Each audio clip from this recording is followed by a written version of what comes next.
How's it going tonight, YouTube, and welcome back to Shaner's Mechanic Life.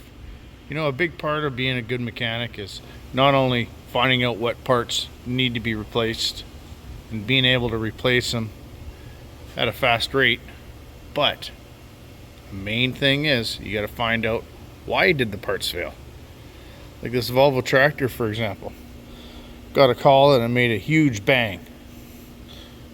Go up to it.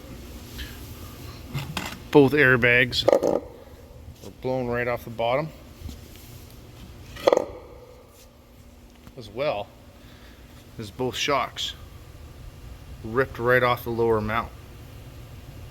You know, anybody can just throw a set of airbags or shocks at it, but you also have to think, why did it do this? It's not a common failure to see shocks do that.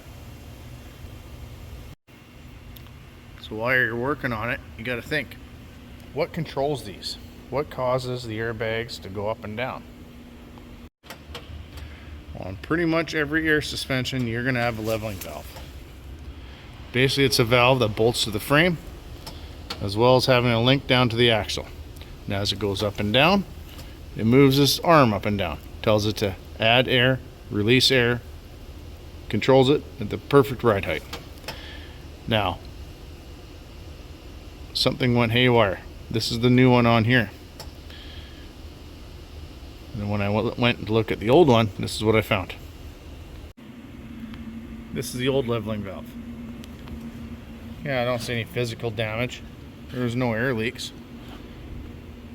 But this arm.